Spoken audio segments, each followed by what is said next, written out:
Sean muy bienvenidos a la corriente libertaria, la reconcha de su madre. Javier Milei, que ha venido para una actividad política a la ciudad de Córdoba, y le agradecemos muchísimo la presencia en el estudio. ¿Cómo estás, Javier? ¿Bien? Gracias a Dios, todo muy bien. Bueno, ¿a qué venís a Córdoba? ¿A un congreso? Exactamente, venimos a exponer un conjunto de representantes de lo que sería el espectro desde los liberales hasta la centro-derecha. Va a estar Victoria Villarruel, va a estar, digamos, Gómez Centurión, Ricardo López Murphy, Agustín Echevarne y quien les habla. ¿Y vas a ir eso está durante todo el día y a la noche cierra? No, esa es a partir de las 20 horas. ¿Sabés dónde es? En el estudio teatro eso, ¿no? Teatro. Es en un teatro, sí. ¿Sabés que ahí cantó Gardel en ese teatro? Es un teatro especial, pero con un lugar bellísimo. Bellísimo, te va a sorprender si no lo conoces. Y tiene toda una historia, ¿no? Con que tiene que estar ligada a la cultura córdoba. Pues sabés que la voz de Gardel era tan maravillosa, esto la gente a veces no lo sabe, pero en la época de Gardel, cuando se grababa, ponían en el centro, no es como que es ahora que se graba de apartes, ponían una suerte de micrófono en el centro y todos cantaban y tocaban alrededor de eso. Por lo tanto, eso te muestra lo que era la voz de Gardel, era un prodigio. Era un prodigio, sin duda. Bueno, pero no vamos a hablar de música porque podríamos quedar Si querés hablamos de música. Pero vamos a hablar de otra música, sin mariposa, sin nada. ¿Qué te pareció lo de Cristina con la historia de la mariposa ayer? No la vi. O sea, en general no pierdo tiempo en una persona delirante y totalmente ajena de la realidad como es la expresidente. Pero, a ver, Javier, después nos metemos con la economía. Fue una movida inteligente lo que hizo al ponerlo a Alberto Fernández, porque ella seguramente, si hubiera sido candidata a presidenta, era muy probable, es contrafáctico lo que te digo, pero es probable que no hubiese ganado. Desde mi punto de vista, la elección se ganó gracias a la capacidad de Alberto Fernández, definitivamente. Cuando Cristina Fernández de Kirchner fue a la provincia de Buenos Aires, porque ahí el eje central de la elección fue la diferencia que consigue Axel Kicillof y lo que pasa con las provincias de corte peronista, pues lo que ves es que María Eugenia Vidal consiguió los mismos votos que consiguió frente a Aníbal Fernández.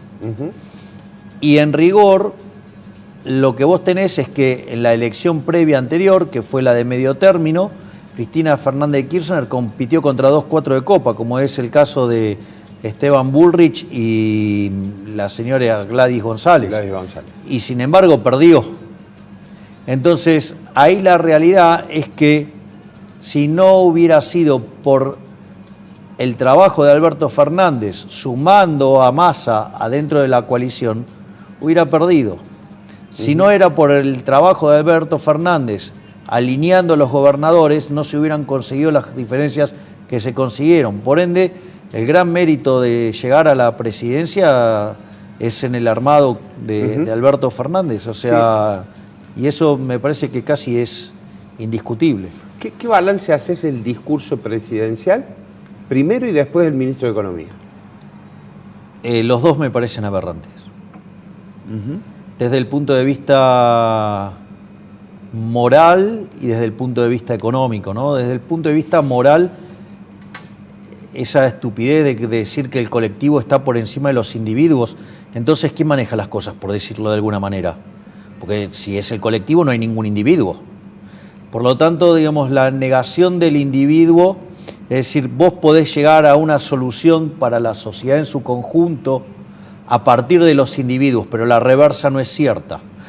Por lo tanto, cuando vos querés ir por la opción, digamos, desde el colectivismo, siempre termina en procesos totalitarios que además son un fracaso en lo económico, en lo social, en lo cultural, y cuando en esas soluciones se avanza aún más, son regímenes asesinos. Es decir, entonces, ya de por sí... ¿Qué quiere decir con regímenes asesinos? Bueno, digo, la máxima expresión colectivista es el comunismo. El comunismo mató 150 millones de seres humanos. Es decir, parece que a algunos no les alcanza para aprender la lección todavía. Si el día que se cayó el muro de Berlín aplastó a los zurdos de mierda, ¿sí? Y acá hay gente que lo quiere volver a construir el muro para saltar del lado del este, digo, como el retrasado mental de Grabois. Entonces, digo, acá las cosas hay que decirlas como son. ¿Sí? ¿Por qué decís que es aberrante también lo de Fernández? Digamos, dejemos de lado lo económico.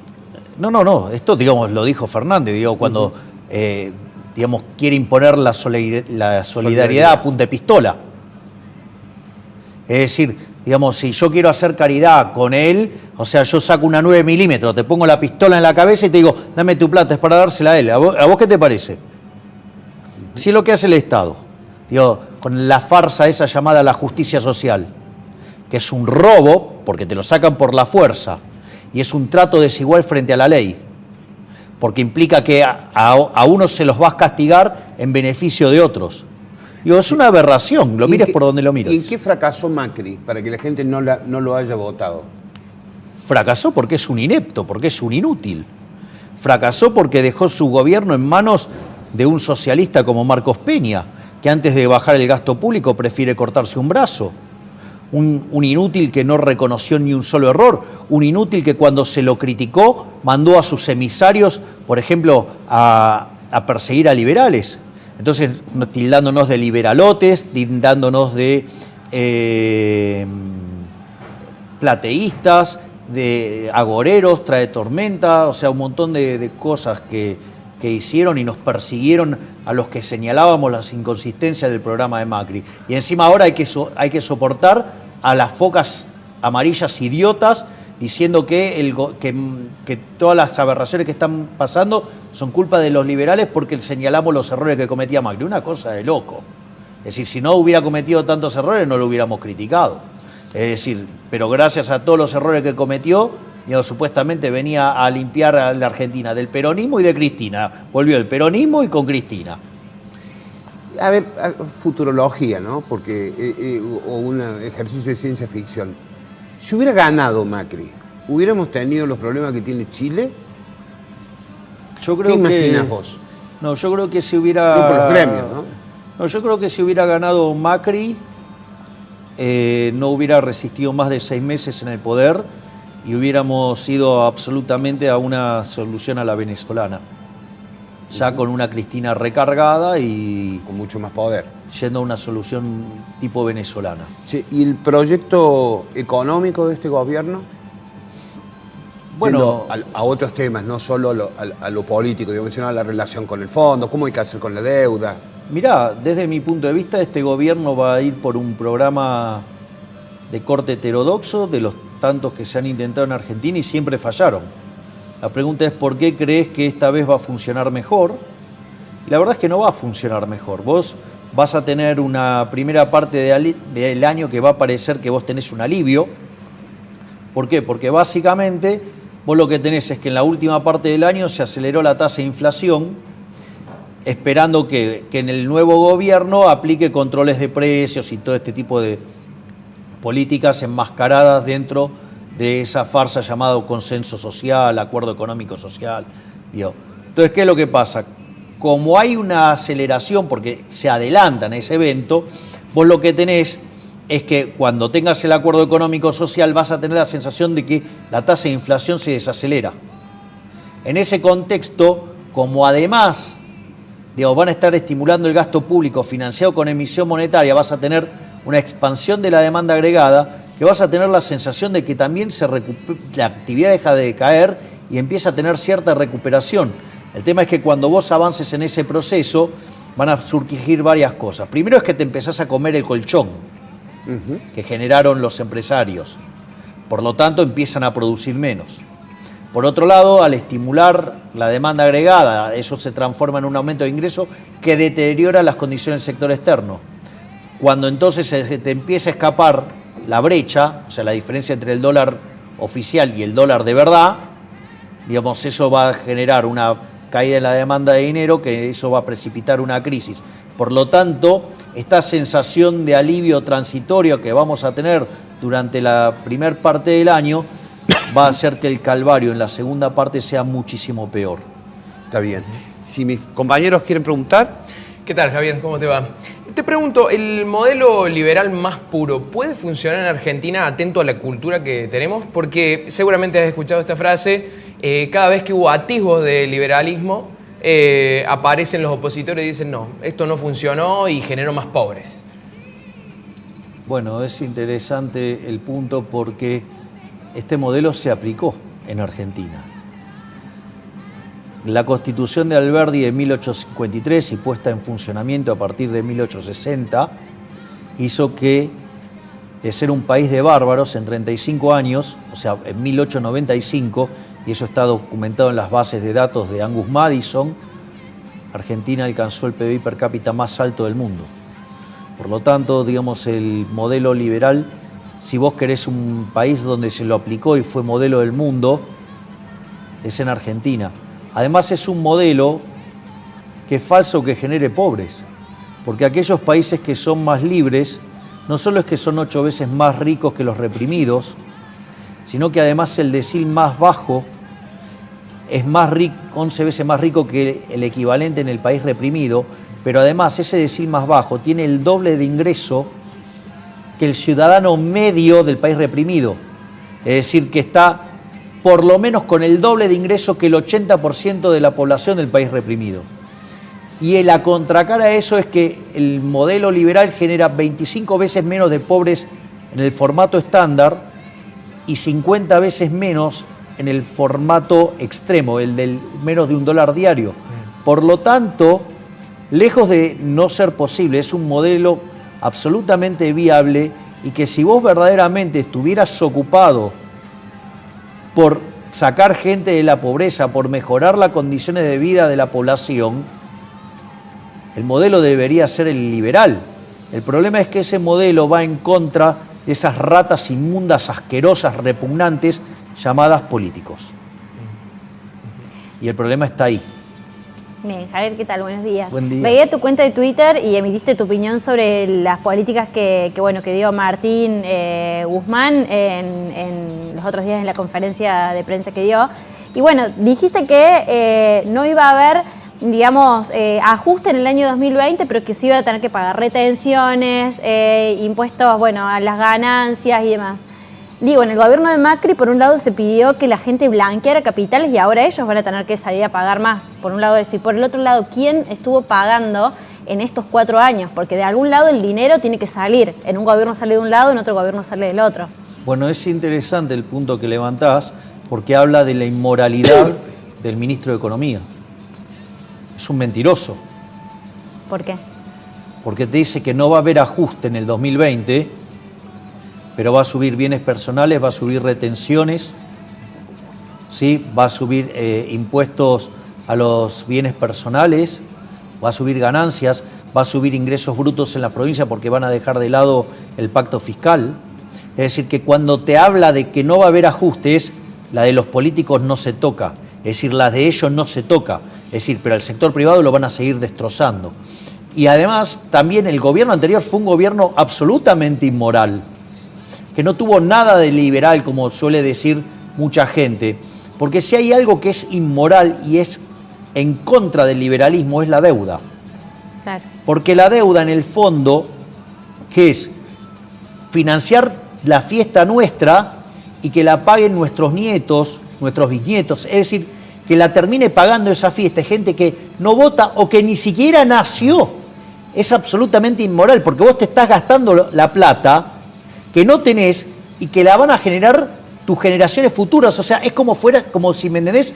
Él fuera al jardín de infantes, ¿sí? Espera que salgan al recreo y le roba el dinero a los chicos que tenían para gastar en golosinas. Es fuertemente inmoral, es un trato desigual frente a la ley y además donde estás perjudicando gente que ni siquiera nació. Hablando de ese tema, los que ni siquiera nacieron, tienen una alta posibilidad, un 40% de posibilidad de ser pobres. Hoy se dice que 1 de cada 2 chicos viven con problemas económicos en su familia. Sí, ¿Cómo soluciona eso? En el estudio de la UCA es 60%. El 60%, hasta el 60%. Bueno, pero tenemos unos delincuentes e inmorales que hacen la defensa de las personas de la tercera edad diciendo que son el sector más vulnerable de la población, cuando en realidad es el 12%. ¿No? Digo, vale la pena de hablar de este crimen que cometen esos impresentables, digamos, como el señor Semino o digamos la señora Clara Salguero o cualquiera de esos impresentables mentirosos que mienten sobre los datos de pobreza, ¿no?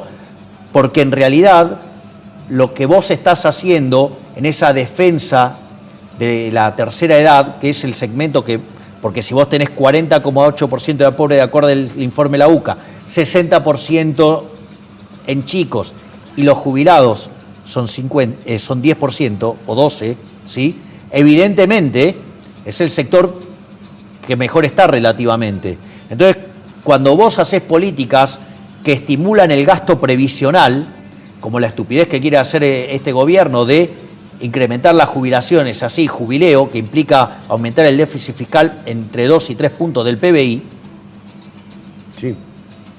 que lo van a financiar con emisión monetaria, con lo cual van a generar inflación castigando a lo más pobre, lo que hay que tener en cuenta es que si vos encontraras algún mecanismo alternativo de financiamiento, seguirías contaminando el crecimiento económico y mandando más pibes a la pobreza. Es decir, esos impresentables, en el fondo, son grandes responsables de la pobreza de los chicos y que estemos hipotecando el futuro, porque pensá que 75 puntos porcentuales del crecimiento económico vienen explicados por el capital humano, y el capital humano tiene dos dimensiones.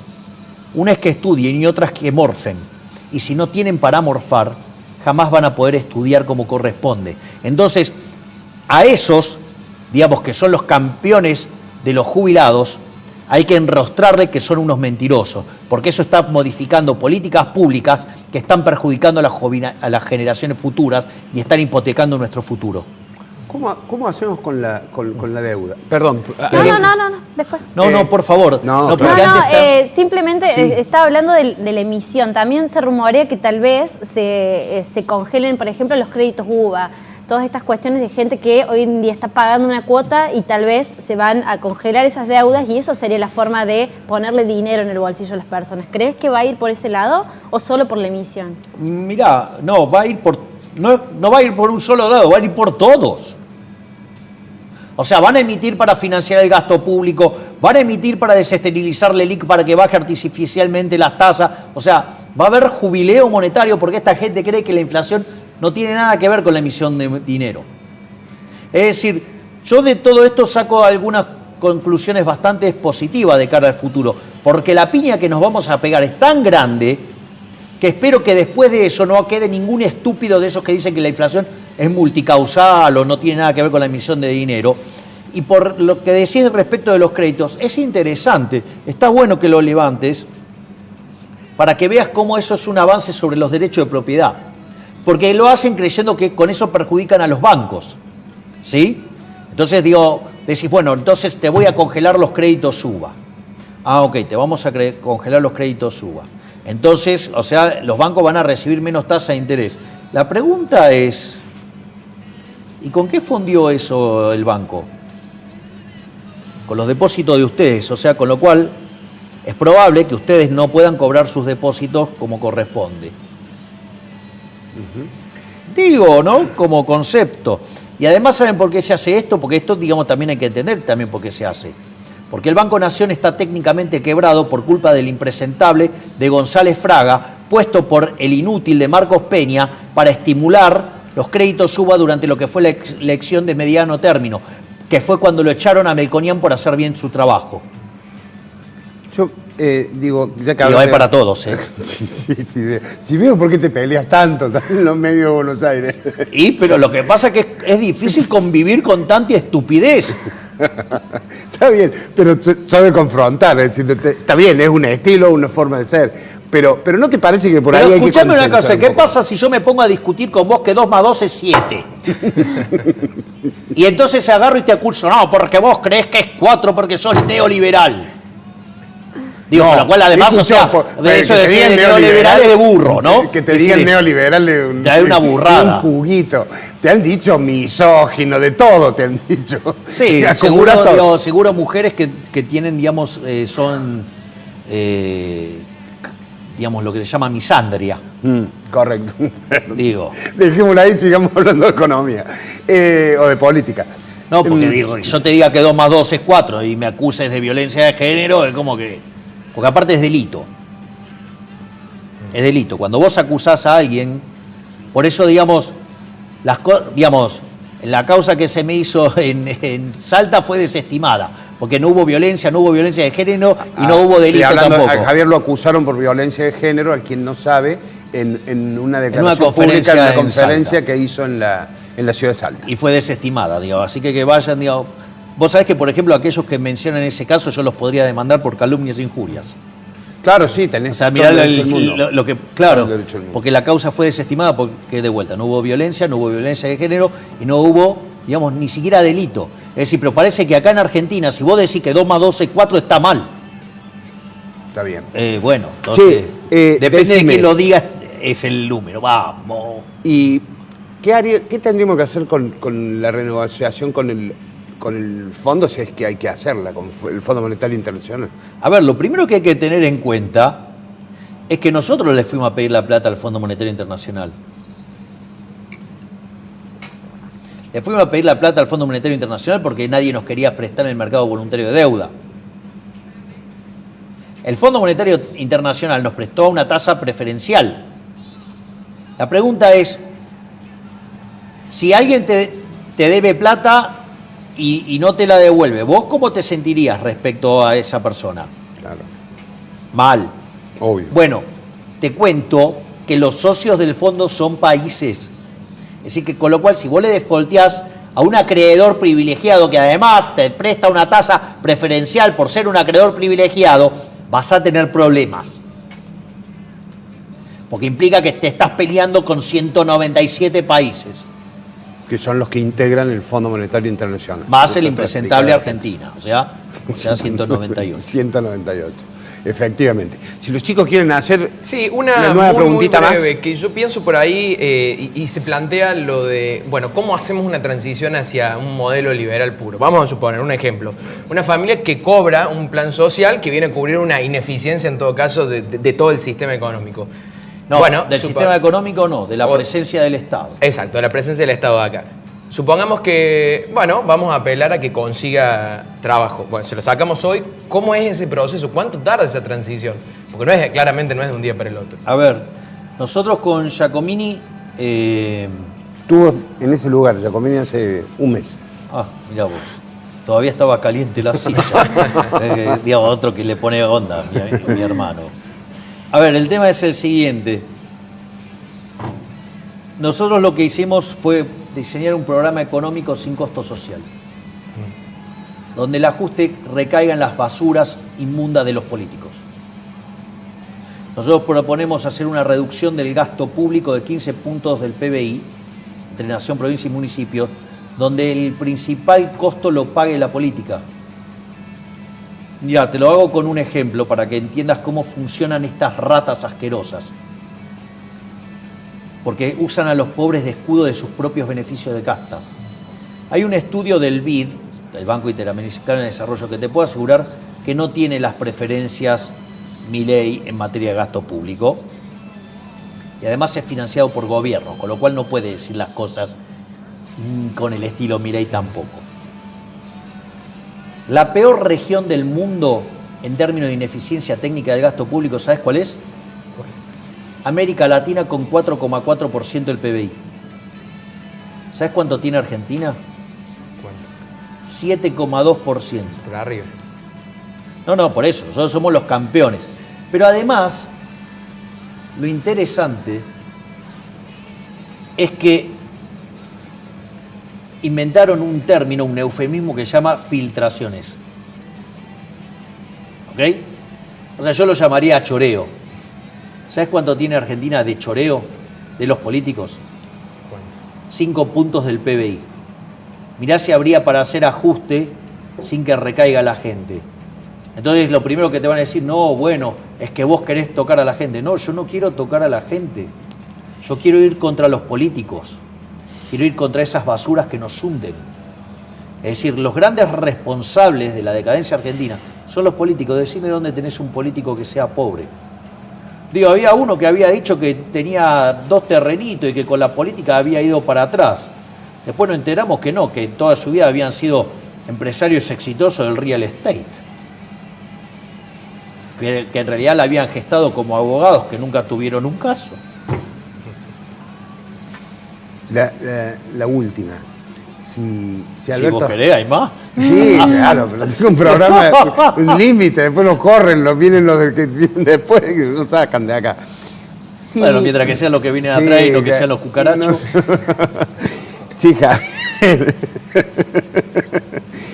si viniera Alberto Fernández y te dijera, Javier, vas a ser mi ministro de Economía porque el actual no me gustó.